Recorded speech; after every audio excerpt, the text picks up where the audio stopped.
booties for black girl nerds.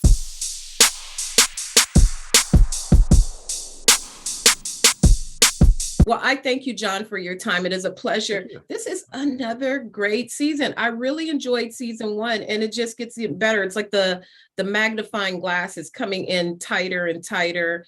And, you know, we're getting to know more about these characters. So this season, we get to see Marvyn tackle some new obstacles, whether it's sports equity and gender bias, but he is tasked with leading that charge instead of being the beneficiary of it. By being in that type of role for these student athletes, what reflections did you have on yourself reading the dialogue, and has it changed any perceptions or thoughts that you've had about just sports in general if you're a sports fan? I'm not a sports fan, but I have learned to have more respect, obviously, for these athletes and women's basketball, women's sports in general. I mean, we really sort of shine a light on the inequality, like you say, and even just gender. And it's great because we got into, you know, Marvyn, like he's not you know, Archie Bunker, but he's still rough around the edges, and he wants to learn. He wants to be better, at least. You know, he can say, I made a mistake and let me try to work on that. And then, you know, he does, and then he makes another mistake. You know, I think that's what keeps him interesting. But to show it right in front of our faces it's illuminating. I mean, he says that he thinks, you know, early on, maybe halfway through, he's talking to this press agent or whatever, and says that it's beautiful what they're actually better. They're actually better. They play the game better than men. You know, and it's something to see, because in the show they did, you know, the men they're on CNN. They're showing these high school games, but they're all boys. And it's like, why don't you put the girls on? You know, it's something to see. Well, they don't get as, you know, people don't watch them as much. Yeah, because they're not on TV. Put them on TV, and then they're going to see how great they are. So we do get into all that, which I think is, you know, like you said, it's important. I pitched a story early on. You know, my friend Bob Saget passed away, and we started the show about 3 or 4 months later. And I said, why don't we do? Bob didn't know how loved he was. That's the thing, and that breaks my heart. And the outpouring of love for him was like, I don't know. I can't name another person that got it. Maybe, you know, Princess Diana or something. But he didn't know it. And so I thought, well, let's put Marvyn in that place. Let's have one of Marvyn's friends, that, as it turns out, a coach, a mentor of his, passes away, and all this outpouring of love comes for this guy. And Bob's, you know, was so much. And he says, well, what am I leaving behind? What's my life? What are they gonna say about me when I die? Did I, you know, his motto, his credo is like, can I look in the mirror at the end of the day and say I did my very best today? Was I loving? Was I kind? Was I a good person? And so it sort of shines a light on that, and the girls get to tell him, you know, Bob was gone, so he didn't get to hear all the love that and all the people's lives that he changed, and so at the graduation, the girls get together and they say, here's what you meant to us, and here's what you mean to other people. And my daughter says, you this is what you mean to me, and that's what's important. So it's a nice story. I'm glad we got to do that one. I love that. I like how they're writing for you. You know, the season one writing was really good, but this season, some of the lines are they're zingers in that. What does advocacy look like when you're advocating for the opposite sex? Yeah. I love the line of you've been given the keys to a Ferrari, don't crash it. So it'll be without context for people watching. They'll have to watch the season to see what that means, but it is a really beautiful line. When your interpretation of it, when you read it, do you view it as Marvyn is like, I'm just trying to help? Like, what are your perceptions of advocacy and all that? I like to show, you have to see, because people don't, you know, a lot of times they don't think that they're like that, right? But then when you watch me do it or someone do it, they're like, oh, what a jerky thing to say. Like he's telling Holly, like, you got a great team. Don't just drive the car. You have an easy job there, you know, which is a terrible thing to say. You know, Holly had to work twice as hard as any man on that show, twice as hard as I had to work to be respected and to be a great coach. And so it hits him. He learns fast. And I think what's important is that I'm showing that to other people, you know, who maybe have that attitude, and they say, oh God, that's ugly. Don't say that, you know? And of course, Marvyn's got to come back and apologize at the end of that episode. He's walking outside of the apartment, and he comes and he says, I'm sorry, I shouldn't have done. I should have built you up. I should have helped you, you know? And then he sticks his foot right in his mouth. Says, you've given up a lot. Look at you, don't have a husband. You don't have kids. Like, what? Oh, you know, he just keeps doing that. So, but your point is right, that to see it, some people just don't need to see it and go, "Ooh, that's not good." Well, they are wrapping me, John. It is a pleasure. I My really pleasure. love Thank this you. show and your performance appreciate in that. it. Thank you so much for your time. Have a great season, and I hope you guys keep coming back for more. Thank you. God bless you, and keep being a nerd, because nerds are cooler than cool people. Hey, sis. Hey, sis, YVETTE Nicole Brown. I'm always in awe of you. You're such a talented woman, and I love this season of Big Shot for you because the magnifying glass gets to go in deeper, and we get to see the woman. We get to see who else is in her family. People have to tune in to see, who else we get to meet from her family. But Miss Thomas has to kind of ride an interesting road with her two coaches and address gender bias, sports equity. It's just really, really brilliant. So when you saw that this was the direction that the show would go for this season, what initial thoughts did you have about the role Ms. Thomas would play in balancing these coaches and their additional issues that they're going to face? I was really excited because I've always thought of, Sherilyn's kind of the referee of the show, right? She's the one, whenever somebody's doing this, she's in the middle going, all right, to your corners. Let's figure this out. And so I think this season, with adding the boys to the boys element, adding the two coaches, I got more to referee. And it's always fun to kind of come in and be the voice of reason in a room, or the smartest person in a room, depending on who's in the room. And if Marvyn's in the room, she's definitely the smartest person in the room. So there's this opportunity to kind of come in and just go, all right, everybody, just settle down. We can figure this out. And I also love that she's the first one to sound the alarm about what the boys are going to do to the dynamic. Like, everyone else is like, yay, or what? And she's like, wait a minute. So she immediately understands that this is going to be a mountain to climb for everyone involved. And I love that she's the first one to clock it.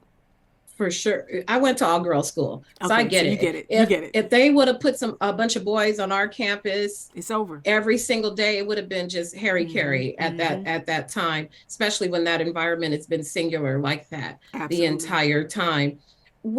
So one of the big topics this season is about gender bias, sports equity, and those different discussions. With the audience of this show, though they're adults on it, this is a younger audience, more appealing to like a teenage audience.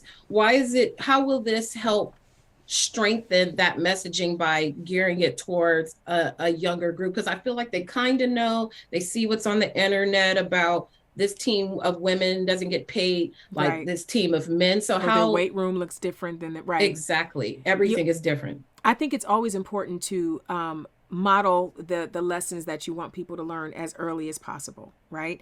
And maybe we can empower young women earlier in their life to realize that they deserve everything, that they don't have to take a back seat, that they don't have to wait their turn, because these are not things that we tell young men. You don't tell young men you got to wait your turn. You don't tell young men to hold, to stay back and let somebody else go first. We don't tell them that. Right. But we tell young women, oh, you got to be nice, and you got to be, and it's nice to be nice. It's nice to be kind, and you should always consider other people's feelings, but you should never wait your turn. Take your turn.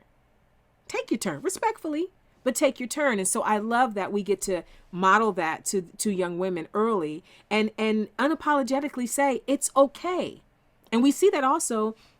The girls experience that. And then also Jesselyn's character, Holly, experiences that. Like, she has to learn to find her voice and to speak up and to fight for what she wants. She's always had it in her. She's always known that she could be the woman that she becomes in this season. But everybody was always holding her and tugging on her. Well, you're not ready. You're not ready. She's ready. And I love that she took the reins and she did it. Absolutely. With that, and I like even just that flipping of it by, John Stamos's character is still with the girls team, and then the Holly character is now with the boys team. And usually when we talk about gender bias, it's usually a woman coach with a girls team. What you doing? Sorry, women coach. He popped in. Go ahead. I'm sorry. I didn't know if he was gonna stay. Yeah, he could have said what's up. It was cool. Go ahead. Usually it's okay. I like the flipping of that dynamic. How do you think that strengthens that message? I think it's wonderful, because what I love about it is, we could have done the show and we have two teams, and they could have said, well, we're going to put John with the boys and we're going to put Holly with the girls. No. They did it the right way, because why can't a woman coach men? Why not? Why is she not a capable enough coach to take them to the next level that they're trying to get to? And I love that we show that, and we show her excelling at the role. We show John bristling at not getting to be the big man on campus, or the big shot for a change. So I love that we're getting to show it. And John, in his humbleness, his humility, he's cool with being wrong, or looking like he might be wrong in some of his choices, because it's all about the lesson, and it's also all about what we're teaching people and what they learn from this experience, which is really great. For sure. Well, I thank you, Queen. Always a pleasure. Love this season. It just gets better and better. Thank you so much for your time. Thank you, honey. My pleasure. Always nice to talk to you. You too. Take care. Hey, ladies. Welcome back for season 2. For our returners, for our new person, welcome. Again, another great season. I really like this show, because even in the midst of kind of this teenage chaos you all have got going on, there's some really wonderful lessons about gender inequity, gender bias, coming into a new situation. Terrific topics. Sophia, beginning with you. For Emma, how do you think Emma's most grown from season 1 to this season? Yeah, a lot of growth for sure. I think coming into the first season, of course, she's never kind of spent this much time with her dad. So there's that whole dynamic as she really gets used to a new environment, gets used to living with him, gets used to the new school and all the girls. And for the second season, we kind of have that as a foundation. She knows what it's like to be living with her dad. She loves the girls. She loves her life here. And so then it's kind of building on that and growing even more, especially regarding her relationship with her dad. They, I think, in a lot of ways are really similar people, and that results in them clashing a lot, as we saw in the first season. But it'll just kind of get deeper into that and deeper into their relationship with each other, and how they can best kind of exist in the same place and really love each other and support each other. For sure. For you, Nell, it's the same with Louise. We're deepening into knowing her and the fallout from season 1 with what's happened with her family and the splintering of her family. How does this make her more mature? Does it set her back a little emotionally now that she's fending a little bit more for herself in this season year, as she's in pursuit of scholarships and all these next steps for adulthood? Yeah, I think she got stronger from it. I mean, she turns 18 and she moves out into her own place and finds some separation from her family.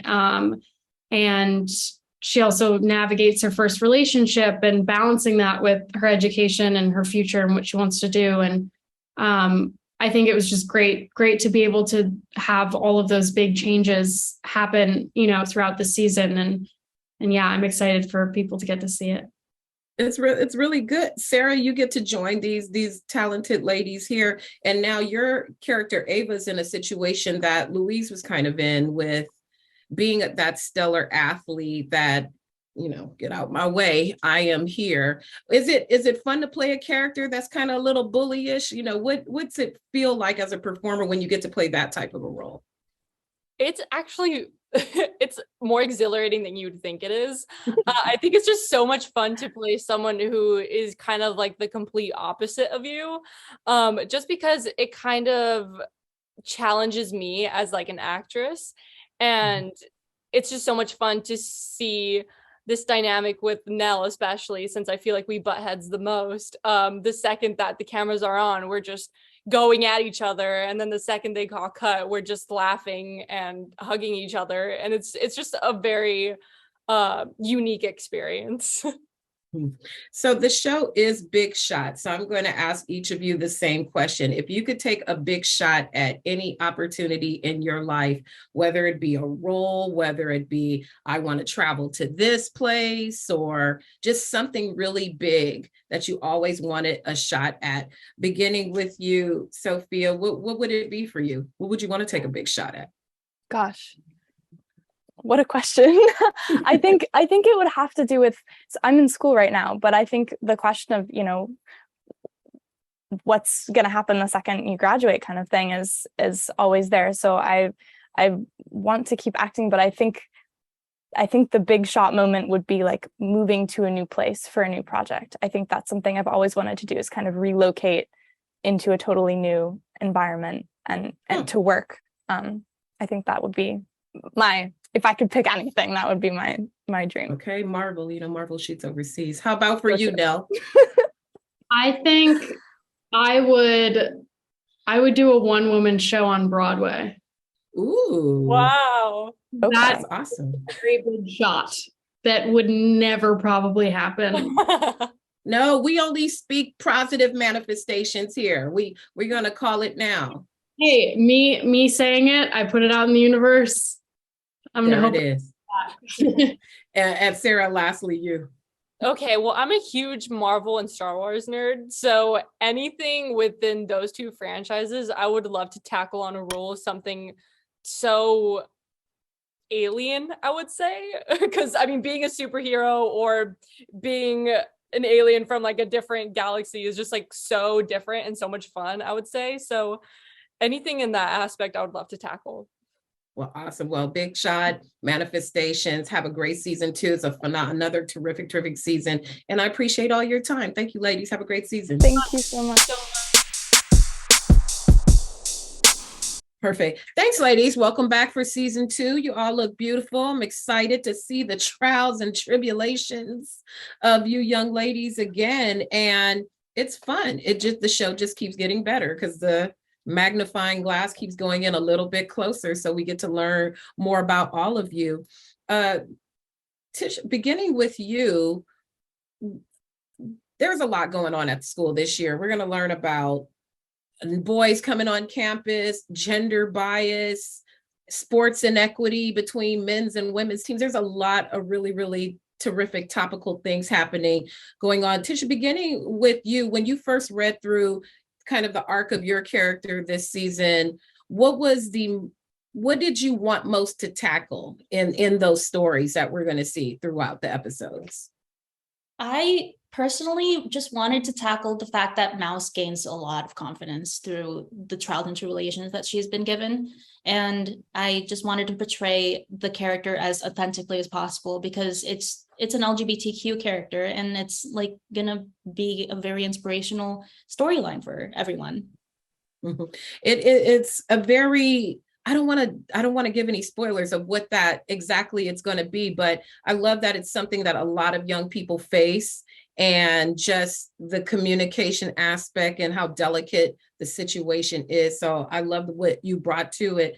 For you, for TIANA, for Destiny, other more ups and downs and learning and teenage happenings and first experiences and all of those things, what were you most excited about this season? Oh yeah, lots of learning for Destiny this season, and definitely a lot of new experiences, not only in her home life, with trying to find out, who her biological father is and trying to put, the pieces of that puzzle together, but with the addition of boys coming to the school, she definitely gets a few new experiences, and we start to see a different side to her that's a lot softer, that's a lot more focused on the now rather than, her career and the things that she wants to accomplish in her life. And so I think it was really fun to be able to portray that and kind of go there with her, because it was just a completely blank slate.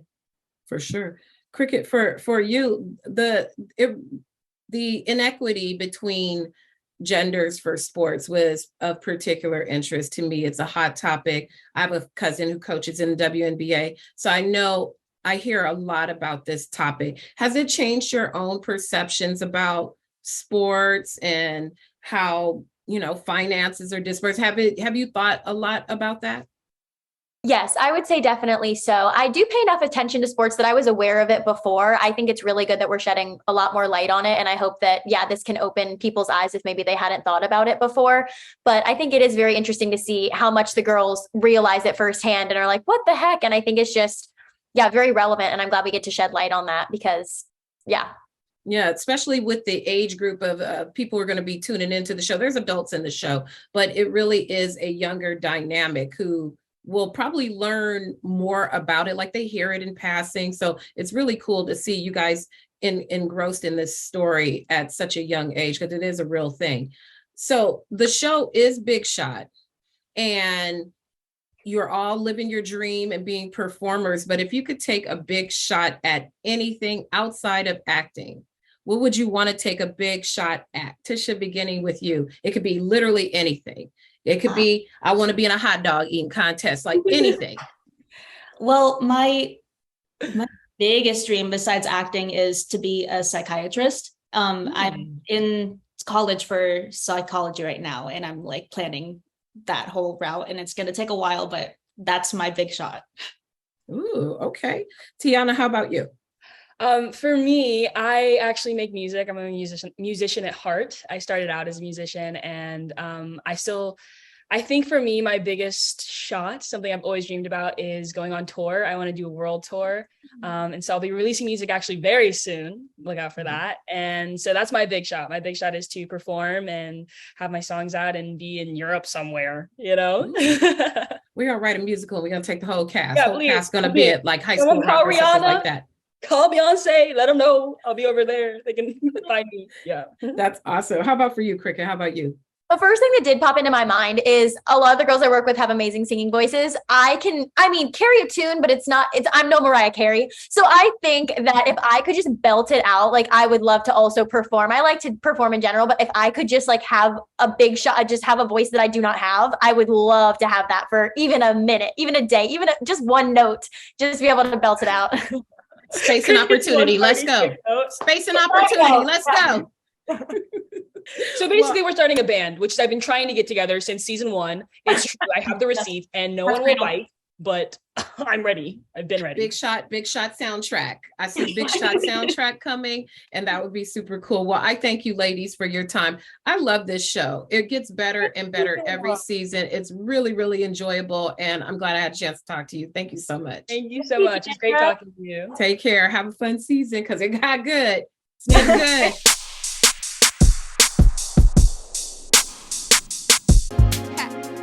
Better shake your booties for black girl nerves. Better shake your booties for black girl nerves.